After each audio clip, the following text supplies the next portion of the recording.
Hello বন্ধুরা, তোমরা গরমে কেমন আছো? তো দেখো, তোমাদের দাদা আজকের আবার পাবদা মাছ নিয়ে এসছে।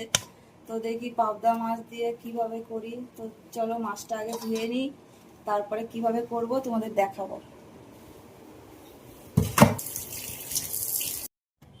তো মাছগুলো ধুয়ে একদম পরিষ্কার করে নিয়েছি। এবার ভাজার জন্য কড়াই বসিয়ে দিয়েছি।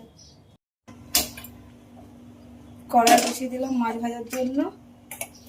তার আগে একটু মাছের নুন হলুদ মেখে নিই। নুন দিলাম, ওপর থেকে একটু তেল দিলাম যাতে মাছটা না ফাটে। মাছ ভাজার জন্য কড়াইতে তেল দিলাম, মাছের নুন হলুদটা ভালো করে মেখে নিলাম। তো মাছ ভাজার জন্য তেল গরম হয়ে গেছে, এবার মাছগুলো ছেড়ে দেবো। পাবদা মাছের ঝোলের জন্য কি মশলা নিয়েছি: শুকনো লঙ্কা, জিরে আর আদা। তো মাছগুলো কিন্তু সব ভাজা হয়ে গেছে, দেখো উঠিয়ে দিচ্ছি। মাছ ভাজা তেলের মধ্যে দিয়ে দেবো কালো জিরে ফোড়ন, দিয়ে দিলাম পেঁয়াজ,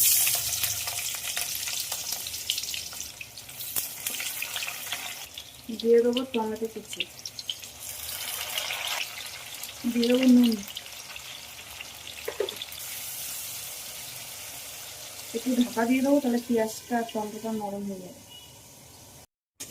পেঁয়াজ আর টমেটো ভাজা ভাজা হয়ে গেছে, এবার দিয়ে দেবো হলুদ, আবার একটু নেড়ে দেবো। এবার দিয়ে দেবো আদা জিরে শুকনো লঙ্কা বাটা। মশলাটা একটু ঢেকে দেবো। তো মশলা কিন্তু একদম ভাজা ভাজা হয়ে গেছে, এবার জল দিয়ে দেবো, গরম জল। একটু ঢাকা।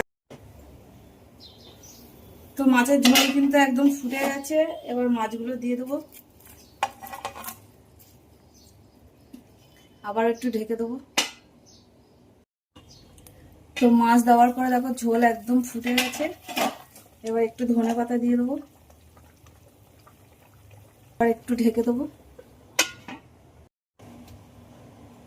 ধনেপাতা দেওয়ার পরে দেখো পাবদা মাছের ঝোল কিন্তু একদম হয়ে গেছে, এবার নামিয়ে নেবো। আমি বেশি মশলা দিয়ে নিয়ে একটু পাতলা পাতলা করেই করেছি, কিন্তু খুব গরম বলে এবার নামিয়ে নেবো।